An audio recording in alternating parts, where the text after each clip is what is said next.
Welcome to the webinar. We have a terrific panel for you today.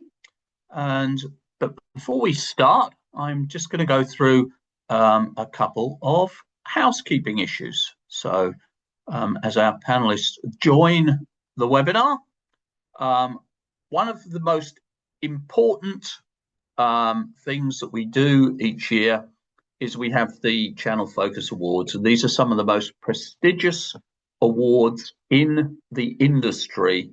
They're the only ones really voted on by you, by the people in the community. So please look at the site. There's a link in the chat at the moment. And if you feel someone is worthy of one of these awards, please feel free to nominate them. And the next slide. And a reminder that we have Channel Focus 2026. It's going to be in Carlsbad. That's between San Diego and Los Angeles on the coast. Beautiful location. And that will be on the 20th to the 22nd of October. And again, there is a link with an early bird special, which runs until the 26th of June, which will save you $800 when you register. And next slide. And a reminder that the Women's Leadership Council virtual event 2026, this is a women-only event, will take place on July the 21st. There is no charge. It's a truly fabulous event, and it will run from 8 a.m. to 11:15 Pacific on Tuesday, the 21st of July. And again, you will see in the chat a link to register for the event. We have some cracking speakers and a fabulous group of women who help us run the Women's Leadership Council. So, without further ado, I am going to bring you into the webinar. And what we're trying to do today is very much get away from the theory, the aspirations. We are going to talk about what companies are actually doing. We're going to talk about the technology and operating models that are working. We're going to be talking about the things that people are doing and they're doing well, the things that aren't working well and why, and what should we all do when we get back to the office. And the topic is ecosystem orchestration, the operating model for partner growth in 2026.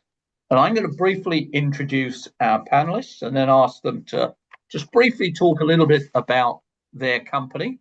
And our first panelist is James Hodgkinson, and James is with 360 Insights. James founded his first company at the age of 20. He's followed a journey that's lasted over 2 decades. The company would eventually grow and evolve to become Web Infinity, which was acquired by 360 in 2022.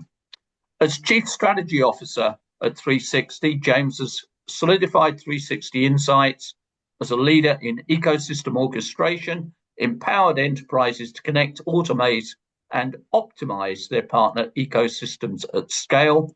He was born in the UK and grew up living in Bangladesh, Thailand, Jamaica, and South Africa, and now calls Huntington, New York his home. So, James, briefly, tell us a little about 360 Insights. Yeah, hi, everybody. Great to be here today. And yes, I'm really excited to join the conversation. And really, from a 360 Insights perspective, I think the most interesting aspect of what we're seeing here as we talk about ecosystem orchestration is this convergence of lots of different tools, technologies, techniques coming together to really represent a new opportunity and go to market. So we really take a perspective at 360 with deep heritage in channel incentives management and business process automation. How do you create the coexistence between the economic engine of ecosystem orchestration, the experience to try and orchestrate the delivery of persona-based use cases that impact go-to-market outcomes, and the expert services and skills that need to be wrapped around that to actually have successful strategies for scale. And that includes, the governance of all of this, including how we're going to manage the AI opportunity and chaos, right? Because it's becoming a very different challenge to what it was a few years ago. So 360, I think, has a really interesting perspective on this, and looking forward to sharing some of that with the audience here today. Fabulous, James. Thank you very much. And our second panelist is Omar Fouad, and he's with the Alexander Group. He leads the channel partner practice at Alexander Group. He advises his global clients on channel strategy and execution, and he works across multiple industries. And when not discussing channel topics, Omar can be found taking his two daughters to the playground near their home in Brooklyn. So, Omar, tell us a little bit about the Alexander Group. Great. Thank you, Rod, and thanks for the BAPTI team for inviting me into today's webinar. For those that don't know, the Alexander Group, we're a management consulting firm, and we focus exclusively on go-to-market strategy. So we help our clients across marketing, sales, channel, CS service topics. And specifically in our channel partner practice, we help our clients figure out the channel strategy, very pertinent to today's topic on ecosystem orchestration. As well as how they put together the right programs, incentives, the people, the tools, all those to support that and deliver on the outcomes for a good partner strategy. So excited to share with everyone what we're seeing across our clients, some of the trends and best practices. Fabulous. And our third panelist is Kevin Linehan from Crossbeam. And Kevin is partner and ecosystem leader at Crossbeam, where he focuses on helping companies drive pipeline and revenue through smarter partner collaboration. Previously, he helped lead partnerships at HubSpot, gaining deep experience scaling modern go-to-market motions across sales, marketing, and partner teams. At Crossbeam, he's currently focused on shaping how AI shows up in partnerships, exploring how AI insights and partner data can influence go-to-market strategy and unlock new ways for companies to grow together. Kevin, tell us a little bit about Crossbeam.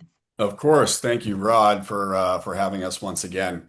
So it's our belief that most partnership teams and frankly most companies are operating with a pretty significant blind spot in their partner or ecosystem operating rhythm. They obviously know they have partners and who those partners are. They know those partners have customers, but they lack the visibility as to where those worlds actually overlap. And that overlap is actually where the revenue lives. And that's the problem that Crossbeam is fundamentally built to solve. So we are an ecosystem intelligence platform. What that really means in practice, we let companies securely share first-party data signals with their partners. So think customers, prospects, open deals, without either side ever really exposing the full sensitivity of that data. So basically, you're getting the signal without the risk coming with it. And so the core mechanic of doing this is account mapping. And instead of manually comparing spreadsheets over email, which is how still a lot of the world operates, Crossbeam automates the process and surfaces it directly into your sales, marketing, and support workflows. So your reps see on any given deal exactly what partners are already there with some degree of a relationship, and how do you leverage and collaborate in the pursuit of revenue outcomes that we are all so focused on. In the emergence of AI, this data now is sort of presented as second-party data signals and is quite extensible, especially across our MCP into various solutions, of course, including LLMs and agentic infrastructure. So thanks again for having us, Rob. Thank you. And our next panelist is Vaughn Mordecai. He's with Mindmatrix, and he is the CRO of Mindmatrix and a partnerships-focused revenue leader who builds GTM organizations around multi-channel connected business strategies. He's a data-driven former researcher who's applied that discipline to partner programs, channel marketing, and turning fragmented partner activity into structured, measurable, scalable ecosystem solutions. On the personal side, he's an Arizona local who loves the desert and spends his weekends riding an adventure motorcycle through the backcountry highways, dirt roads, and trails. So, Vaughn, tell us a little bit about Mindmatrix. Hey everyone, really great to be here. Thanks for having us, Rod. Many of you know Mindmatrix. If you don't, we all know that partnerships are getting more complex. The complexity demands something that we're starting to call the partner operating system, or AIOS, for AI operating system. And basically what this is it's the ability for us to embed partnerships into our everyday workflow, not around it. So that's kind of what we're building. It's one platform, one login, a native single pane of glass experience across the full partner lifecycle. And when you look at our platform, it goes from onboarding, enablement, activation, PRMs, asset management, through channel marketing, marketplaces, all the way to ecosystem orchestration. And there's an underlying native AI embedded underneath all of that that allows us to do that and to plug in our own partner network headlessly into that experience. So really what we're doing, the problem that we solve is that partners are drowning in fragmented systems, redundant logins, disconnected experiences, and we're trying to eliminate that. The AI that we have delivers the intelligence and workflow layer that ecosystem orchestration really actually requires. So that's Mindmatrix. Looking forward to the conversation. Fabulous. And our last but by no means least panelist is Josh Medeiros from Unifyr. And Josh is VP of Customer Solutions and Sales Acceleration at Unifyr, the agentic partner experience platform built for enterprises and scaling partner-led growth. Over a 20-year career in channel technology, he's contributed to more than 70 million in SaaS revenue, working alongside sales. Josh works daily with enterprise channel leaders, navigating the real-world challenges of program modernization, AI-driven partner automation, and the shift towards consumption-based models. He brings equal parts pre-sales engineer, channel strategist, and operator to every conversation, which is exactly why he's on the panel today. Outside of work, Josh has spent 15 years as a reception commissioner at Yarmouth, Massachusetts, helping plan, fund, and build the facilities and grounds his community uses every day. So, Josh, tell us a little bit about Unifyr. Yeah, I mean, so Unifyr, we've been in the space over 20 years. We're formerly Ziff Solutions. A lot's been said about kind of the PRM space, and we'll learn a little bit about this today in terms of the ecosystem orchestration. But I think where we kind of see ourselves is we're all kind of solving very complicated problems, and we're selling outcomes to customers. And if we work back from those scenarios, how do we provide partners a real experience, extending to where they are and making it as easy as possible for partners to work together, to work with you, and ultimately to deliver the best possible customer outcomes. And for each of the different questions we have here, Rod, today, I've come prepared. I have perspective, but I have very tactical examples for each of these different areas, and we'll get into them in great detail. I appreciate it. Fabulous, Josh. Thank you very much. Now let's get into the meat of the topic. And let's start with you, Omar, if I may. And you're working with numerous clients, so every client's going to have a different definition of their ecosystem. But give us a couple of examples of specific examples of clients, who's included in their ecosystem, and why that's the case. Yeah, I think it's a good place to start right there, Rod, is because the channel, as we've been calling it for years, is now being shifted with these new terminologies and ecosystem, partner ecosystem. It's really broadening that aperture and who we're including in here. And it's not just the resale partners from the distributors, the VARs, but really more of the services partners. When you think about system integrators and consultants, where you think about managed service providers coming in. And then even some of the solution kind of build partners that you might be working with. It could be other ISVs where you have a complementary solution. Could be maybe you're embedded into another solution, kind of more of a traditional OEM play, or maybe you just have a complementary technology with some APIs coming back and forth. But ultimately understanding more from the customer's perspective on if for a solution, for a use case, everybody they need to interact with. That's really where vendors need to start shifting their mindset into defining their own partner ecosystems. Excellent. And Vaughn, if I can bring you into this for a second, Omar's touched on this, but this goes way beyond just traditional partners. How do you ask your clients to look at their ecosystem? How do they deal with issues like influencers, etc.? that need to be brought into the system? Yeah, I mean, this is interesting because if you go back, ecosystem is really a business systems term. It's not a partnership necessarily. It's not a partner-centric term. We talk about it as if it is, but we've got to remember that ecosystems exist. They wrap around products, they wrap around direct sellers, they wrap around all of these different things. And so when you start to actually get into the partnership side of this, you've got to keep in mind that much like in business, ecosystems, partner ecosystems all have very unique needs. It's not just a list. An influencer has a need that's very different from an ISV. An MSP has a very different responsibility or a different thing that they do within those ecosystems that are unique to them. And one of the big challenges that you have to face, or that we see every single day, is how do you enable those different personas and those different activities to happen at scale, and not treat these hundreds of thousands of partners as the same entity with the same needs. And so, James, picking up on that, the same entity with the same needs, we want to get away from that. So what do we need to do practically? How do we address the fact that we are dealing with lots of very different people with very different needs?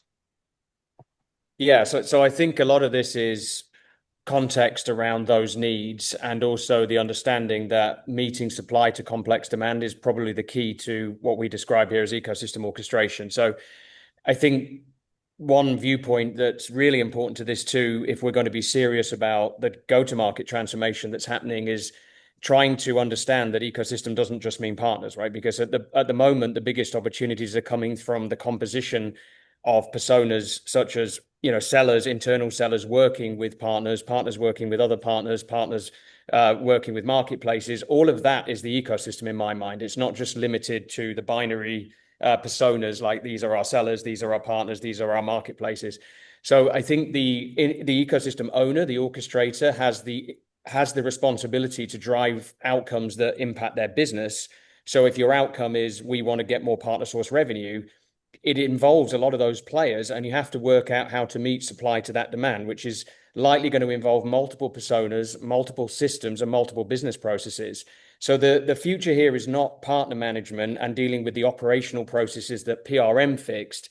It's the control planes and the orchestration infrastructures that can make all this work together. I believe that was true in the era of software as a service, but it is absolutely and categorically true in the AI era, because you cannot do this on one product. So that's really, I think, what we have to get serious about, is how do you create persona-based context that meets the supply to the demand of these business outcome first use cases. That's the way you have to think about it. Okay.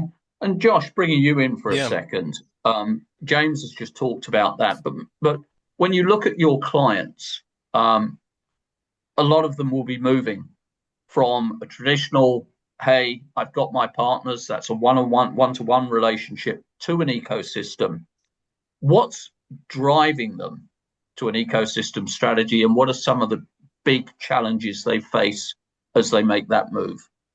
Yeah, I mean, I think the first thing is that I often run into a situation where people or companies, they'll say we have an ecosystem. They'll give me a list of partners and types of partners, and we look at it, and that's not really an ecosystem. And the fact of the matter is, and kind of this is a major point for today's session, is that we are selling business outcomes, customer success outcomes, and working back, and those are shaped in clusters.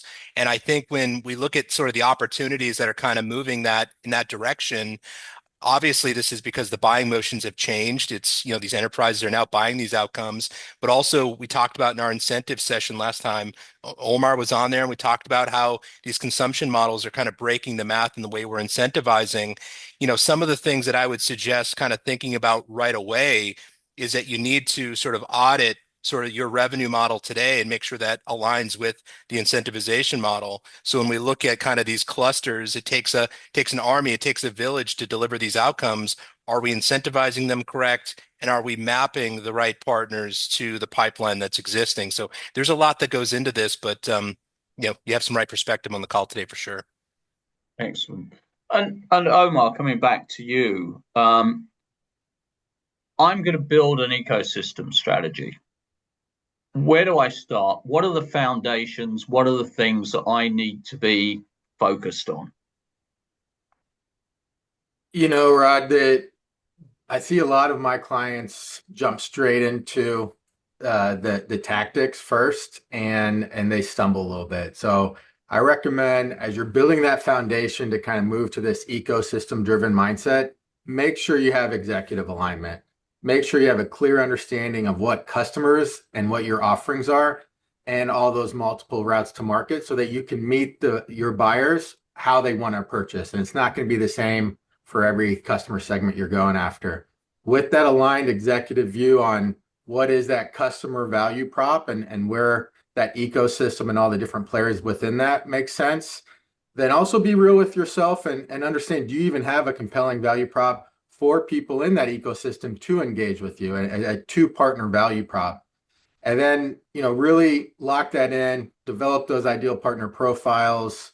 And that's going to support everything from execution, from which partners do we recruit and retain, how does that program and incentive design shake out, and then ultimately, what do we need our own CAMs and sellers and support resources to do?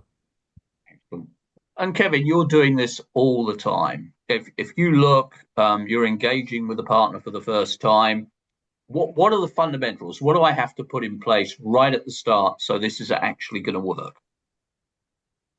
Yeah, I think that, when you think about getting off the right foot, the data asset, granted, I'm going to be biased to data here, but I do think that the data asset is critical to determine, are we having the right conversations with the right prospective partners based on who we both respectively serve. I think that, going back to your previous question, that foundation, Omar touched on most of everything, but I think clean data and context is critical, especially in the age of AI, to know that you're having the right conversations. When you think about ecosystems and the definitions of such, understanding that there is a world that equally serve the same ICP. Some of those are going to be competitive to you. Some of those companies are going to be non-competitive to you, and really being able to identify who are the key players that are serving our joint ICP that we should probably be going to market with, or at least exploring this, is a critical path forward. From there, you can actually take some steps to understand, where are we both already playing? This is the first step for me in almost every new partner conversation I have at Crossbeam, is let's make sure that we're talking to the same folks already. Is there a there from Jump Street? The systems in the market, whether it's Crossbeam or something else, are out there to make that process very simple now. And that's an absolutely critical step to get off on the right foot, because there's no use in manufacturing something that's not there just because you think like, hey, these are good people, or there's a ton of momentum behind this company in the market. Maybe we can wedge something in here. I think you really have to focus on what's actually happening, because that's where you build your foundation and where momentum stems from. Excellent. And Josh, if I can come across to you, if you look at this, well, it's not simple. What are the common mistakes that people make, and how do you overcome them? How do you stop those happening? Yeah, I mean, I think the first thing we need to look at, I think it starts with kind of identifying the right partners. And sometimes what I find interesting is I'm working with companies and they're looking to see, who do we invest in? Which partners are we investing in? And I think it kind of starts with, who are you not investing in? And we spoke about this in the last session, but it's really kind of looking at your bottom 20% and really, figuring out, I mean, first of all, it's diluting your data, it's inflating your accounts, it's pulling time away. Kevin was just talking about, some of these account mapping activities. We recently had a customer who came to us, and they were doing some account mapping, and they were looking at kind of forward thinking, who are they going to invest in? And lo and behold, after doing the account mapping exercise, they found this mid-tier partner that really wasn't getting much attention. But when they looked at their target 50 accounts, their top 50, this partner had 40% coverage in these. So it's really looking at, kind of who you're cutting. Don't be afraid to have these sunsetting conversations, and really allocating your budget, your investment, your time in the partners that, you are really forward thinking and providing, customer outcomes. I think that's a great place to start. Hey Rod, if I can jump back in and build on what Josh just said. I mean, we're looking for tangible examples here. One of our customers does a really good job of this in their annual planning process, where every partner is ranked on two axes: the overlap coverage, which of course Josh just touched on, basically saying what percentage of your pipeline do they touch, and then the conversion lift, which is that first party data, performance, and revenue impact.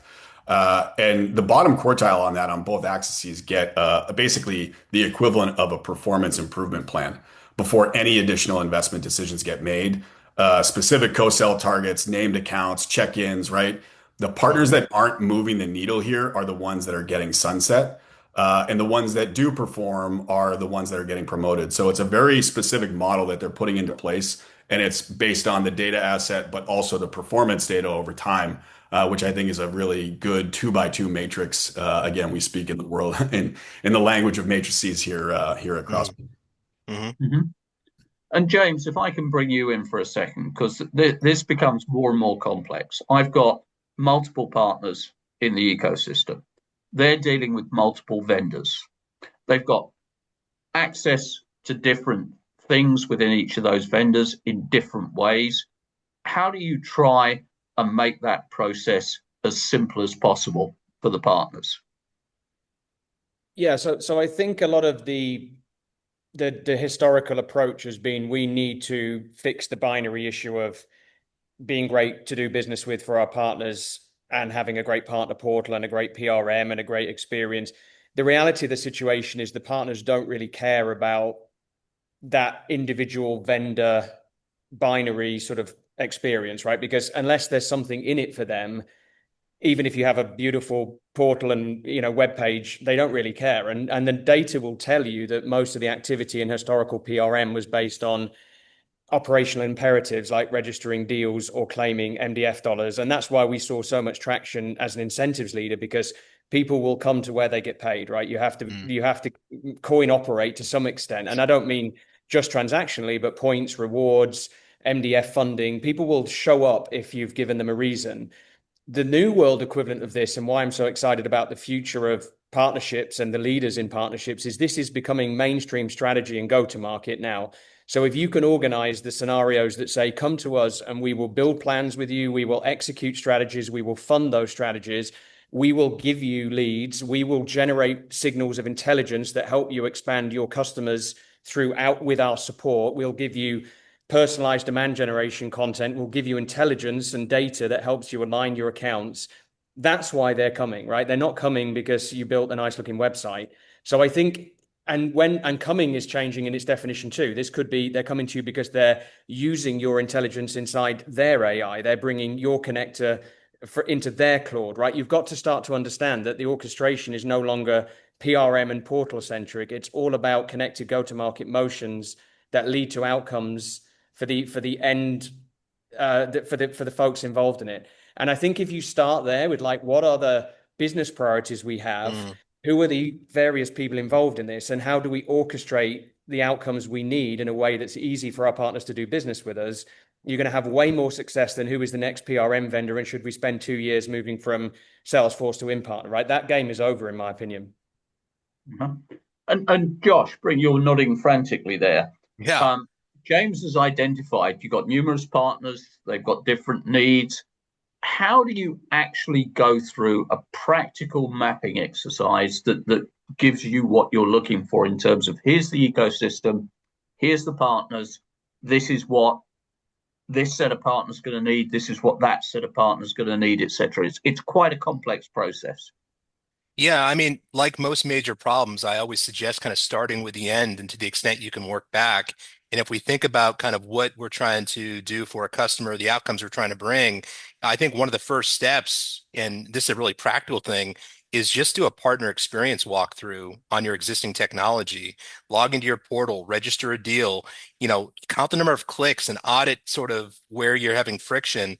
The other thing that I would also say is when we're looking at kind of these partner types, let's call them, underneath there are of course different personas. So you might have a sales manager, you might have a technical lead, and when those constituents are interacting with your technology, it has to be easy, it has to be personalized, and it has to provide value. So one bit of advice is to kind of think about the different partner types think about those different personas, and you don't have to kind of boil the ocean out of the gate. You can start small, crawl, walk, run, we always say, but think about the partner types, think about the personas, and then work back from the customer experiences and think about how you're going to kind of gamify this experience. It's not an easy process, but I think it starts with the end and kind of working back into what makes sense for your partner community. Mm-hmm. Hey, And Vaughn, Rod. if I can bring you into that, Sorry, Vaughn, Rod. sorry. I think that there's something that we're kind of overlooking here that I think I need to bring up. If you take a look at where consumer organizations solve this same problem, okay? One of the big things that we don't do well enough is segment our partners.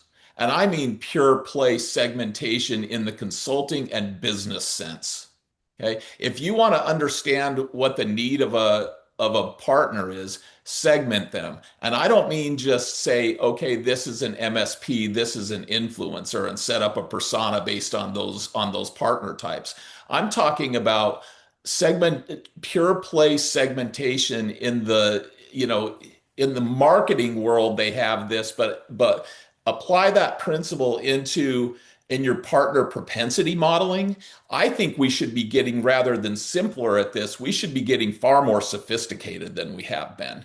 What are the nuances of what make for a very, very good partner in very unique circumstances, so that we know what those categorizations are. It's not a 4x4 matrix. It might be 8x8, or it could be more than that. But when you get a deal across or across the bow, the micro nuances that allow you to place that in someone's hands that will give you the greatest probability of success. And the only way that you're going to do that is to actually improve on the persona, but actually get to a point of segmenting and definition and management around those definitions from a pure play consulting side of things. Okay. And I'm going to bring Kevin into this now. We've mapped our partners. We understand who they are. We have a really good understanding of what they do. Walk us through, Kevin, a real opportunity. What happens? How do you bring the different entities into it? How do you manage that process?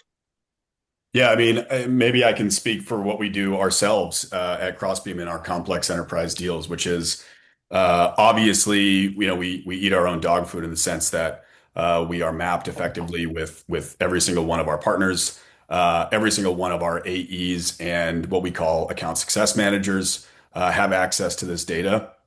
So pretty much at any given point in time, our frontline folks know exactly what sort of the ecosystem presence is in our open deals and active customer engagements. And they also understand what the gaps are in terms of lack of partner presence.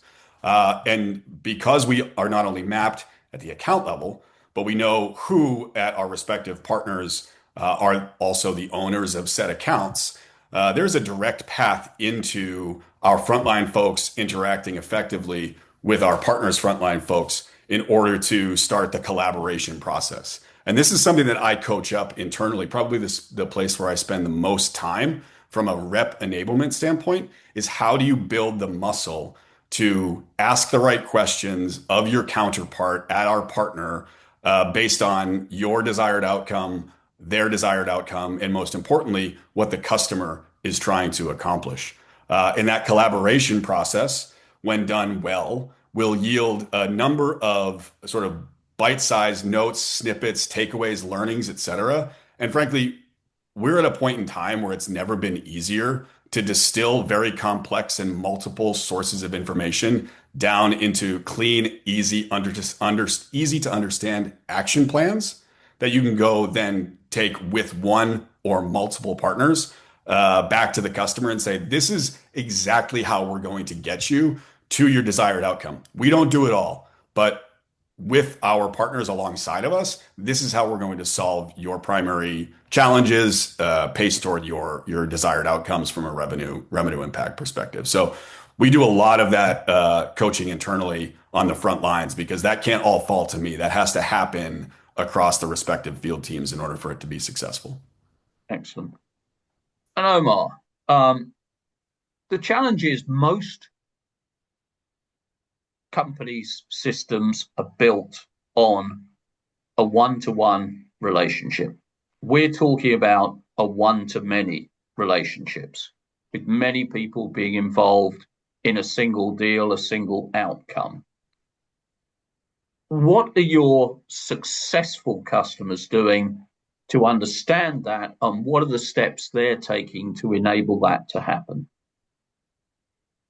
Yeah, Rod, and unfortunately for everybody on the call, they're probably feeling this, where it's only getting more complicated to date, right? I mean, I had a client that actually brought us in because they were seeing some bimodal quota distribution, and they were saying, "Hey, we got a sales comp issue," and then we dug underneath the surface and we found out they were a direct led company, and in the mid market space, were leaning in towards channels, and their sellers that were hitting quota and knocking it out of the park understood that it's not just the transactional sell motion that very common and direct, but I need to coordinate with my system integrator. I need to coordinate with who's going to actually get this into client customer outcomes. And the reps that were just kind of coming up to purchasing and stopping were the ones that were on the bottom end of that bimodal distribution. And so that led to, well, how do we build this multi-partner playbook? And really, I love where you were going with this, Kevin, in your organization. It's both a tops-down culture of, hey, we need to be using these partners, and a bottoms-up tactics on, here's what it looks like when you're working with this and that type of partner. Here's what it looks like when you're working with these 3 or 4 partners. And so the clients of mine that are really unlocking ecosystem-led growth are leading with the strategy on where is the right number of routes to market and how do we work with multiple partners, but also down at the execution at the field level and giving playbooks, reinforcing it with coaching conversations to make sure that it's happening. Excellent.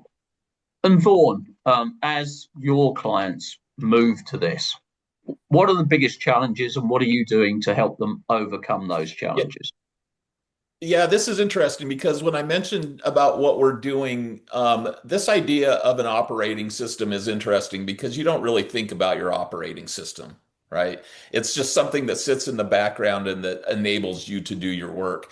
Well, the more sophisticated platforms are starting to get to a point where they have an ability or they're developing an ability for partners and account managers to work in the flow of the way that they like to do business. So if a partner wants to work with a vendor, they should have the ability to do that without really ever having to disrupt their flow of work. Okay.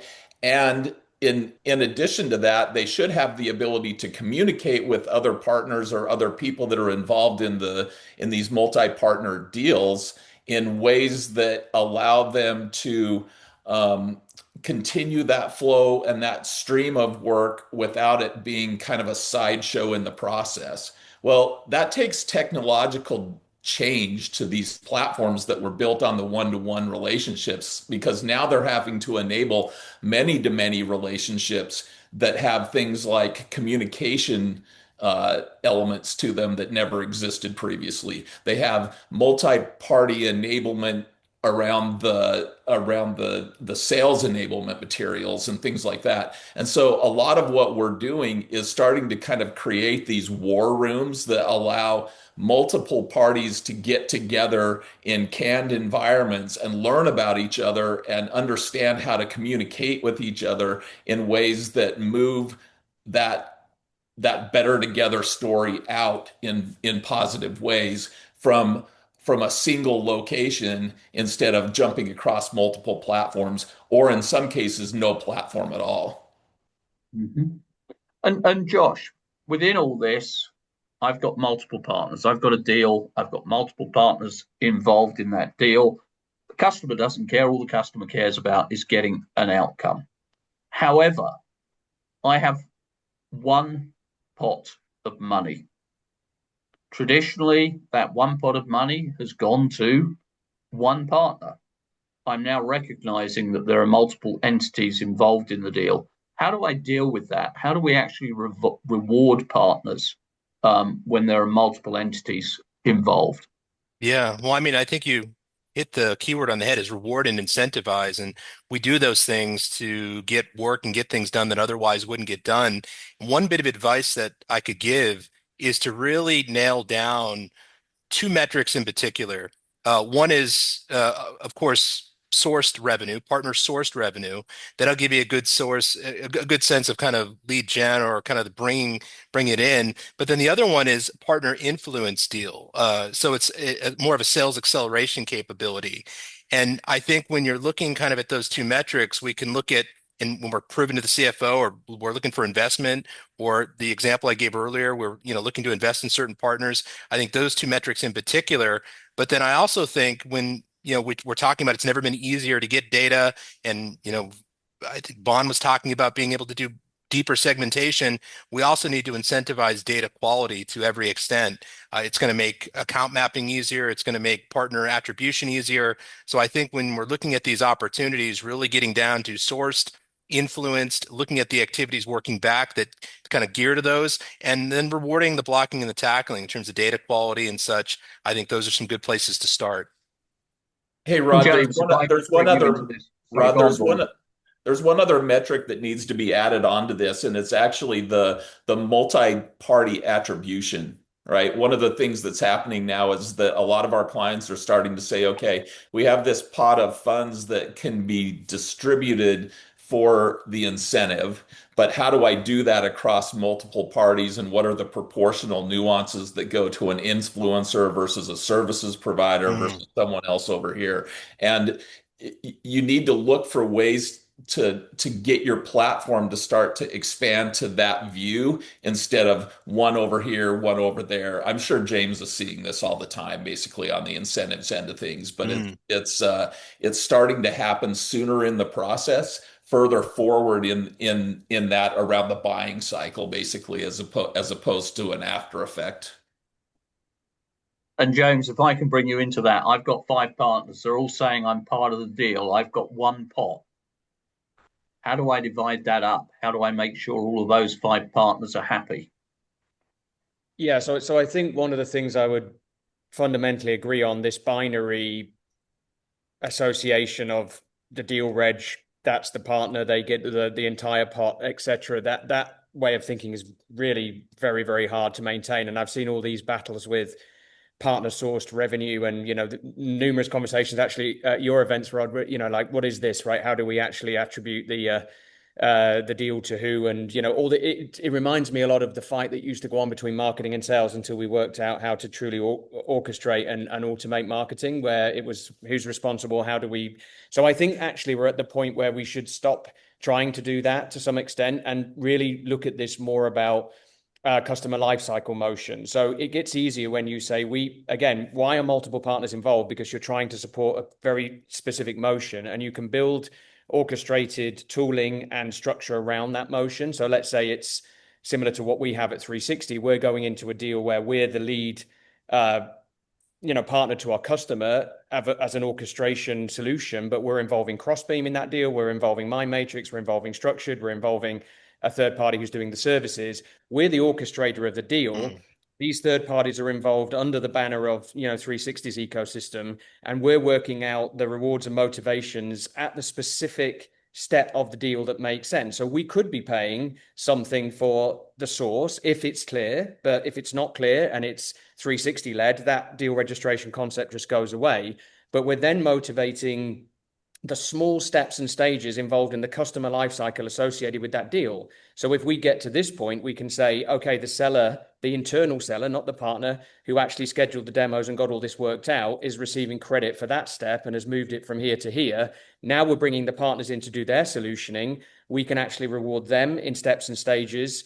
And this is where points become important, because you can normalize behavior. If you think about points, you don't have to talk about transactions. You can say, setting up your POC environment's worth 100 points, right? That's something we can normalize against revenue and convert back at the end, which is something 360 can do using numerous methods of fulfillment, which could be convert to cash, pay rewards, give individual sellers catalog benefits.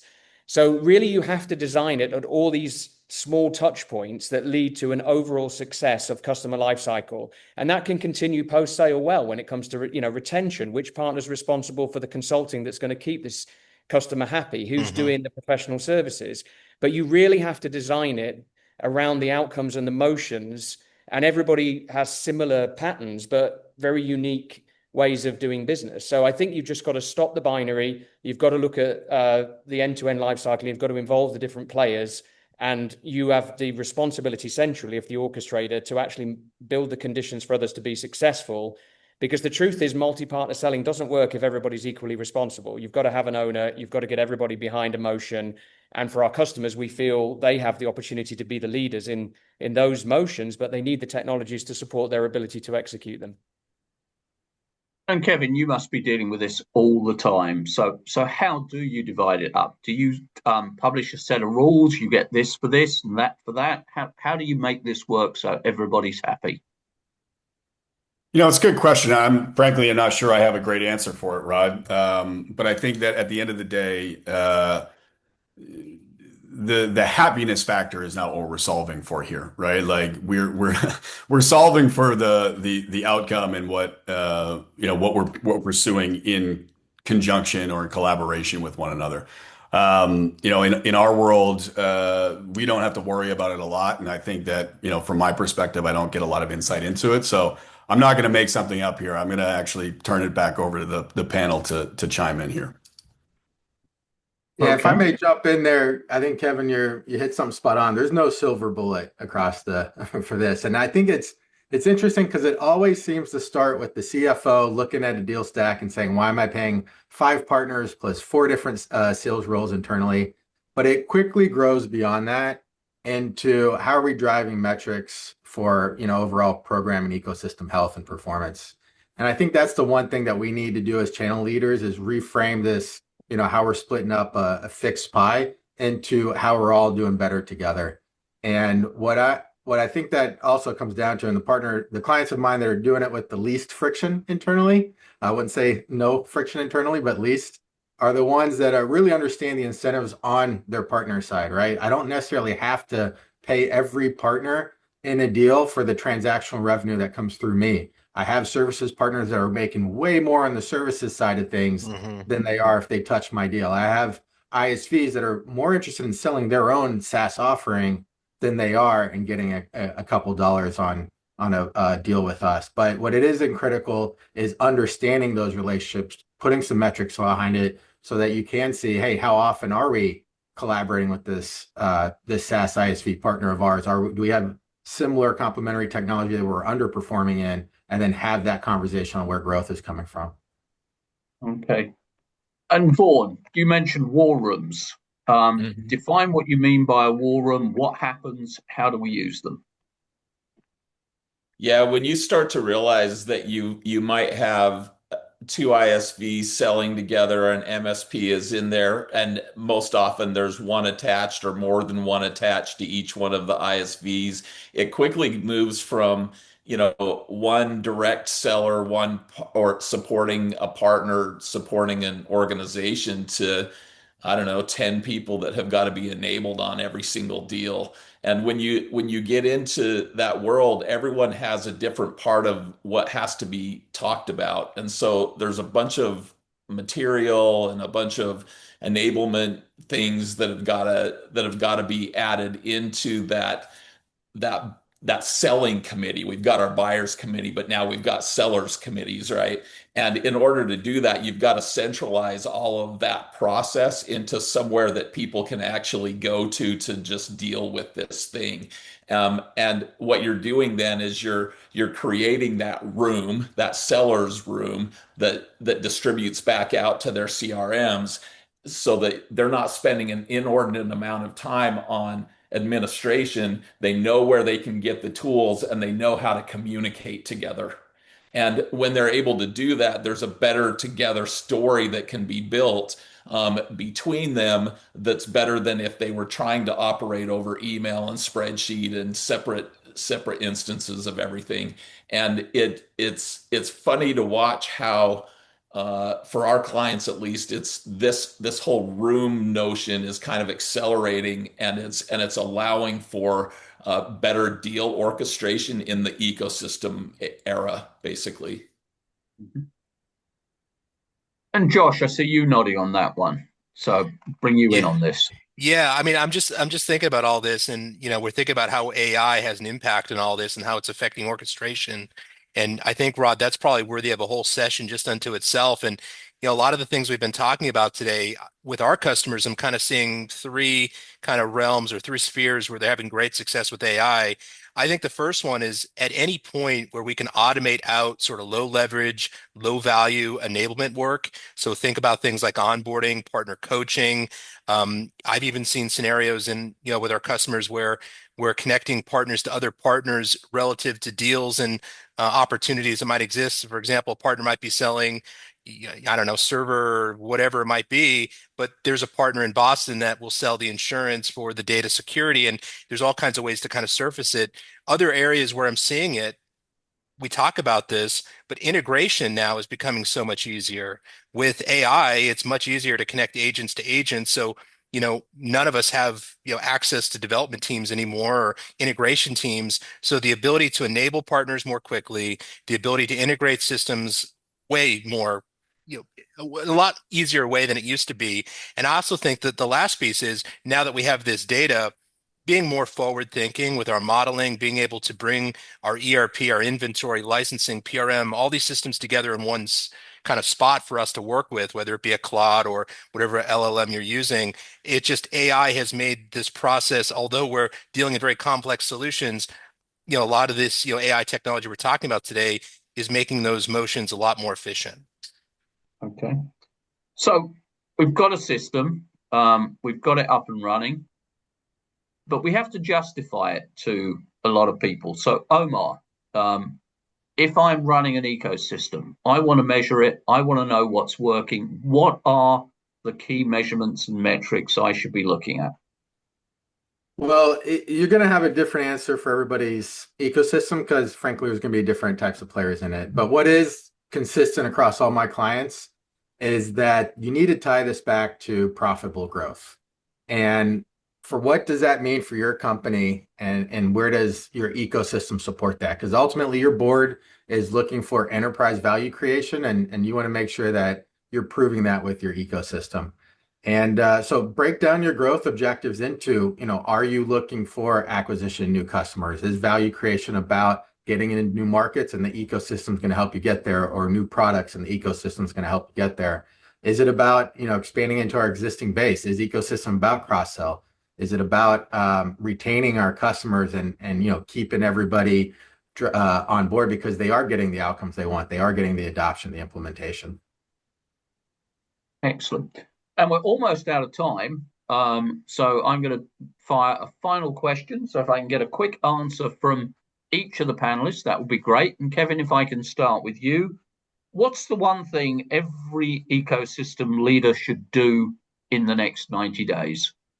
Well, in my opinion, and from firsthand experience, I think it's absolutely pivotal that every ecosystem leader establish what is the context engine related to its partners, and how does that feed into the rest of your AI infrastructure.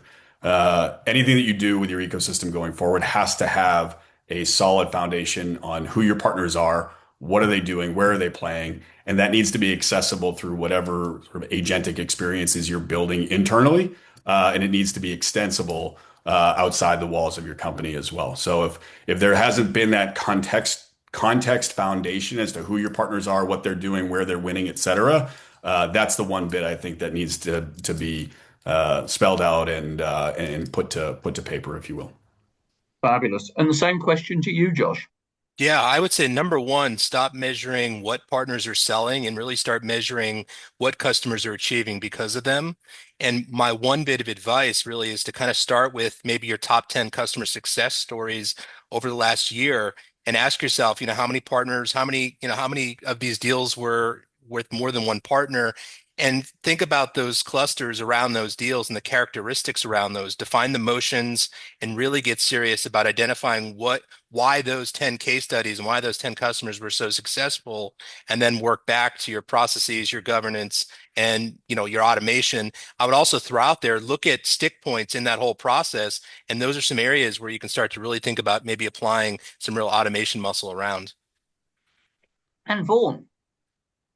Yeah, I mentioned this earlier, but I really do feel passionately about making sure that you've segmented your partners, because what it'll give you is an ability to see their pipeline contribution as it aligns to the way that your business uniquely operates. And so audit them, segment them, understand your pipeline contribution, and then also understand how their time to revenue is impacted by that segmentation.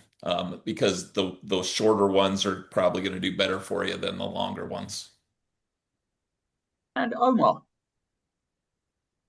Well, I think those guys did a great job of giving some great strategy topics. So I'm going to switch gears from, even though it's coming from a strategy consultant, I'm reminded by the quote, a strategy is only as good as the execution that follows it. So what I would recommend for all the ecosystem leaders here is lean into what does good look like at the field level. If you're having to figure out what's happening and absorbing all this change, so is everybody on the front lines here, your sellers, your CAMs, and everybody. So just reiterate what you want them to do and make sure that you're driving that ecosystem-led culture. Terrific. And James. So I would probably say start with the biggest business outcome that your ecosystem can impact and work down from there. So if you look at it through the lens of white space, almost, to say we have a partner program, it might be mature, it might be delivering, but what is the biggest white space opportunity we have? Is it marketplace activation? Is it partner source revenue? Is it alliance sales, analysis? And then start to look at it through the lens of what is the strategy we need to execute the delivery of that within the shortest period of time, and then make sure the tech tooling you use to do it is scalable for more use cases than just that one. Because if you keep building on the foundations of the past, you will not succeed in the orchestration future. But you have to start with the thing that's the most impactful to your business. Brilliant. And Kevin, any final words? No final words, Rod. This was great. Appreciate it. Can't wait to see you in person next. Excellent. So a huge thank you to Vaughn, to Kevin, to James, to Omar and Josh. Some terrific insights. Hopefully we've cleared up something and not just illustrated how complex this actually is. A recording of the webinar will be available from tomorrow. And if anyone has any thoughts on that, we'd love to hear them. But once again, thank you very much indeed for a very informative webinar. And as everyone leaves, there is a survey coming up. We really do want your impact. So please complete that survey. Thank you all very much.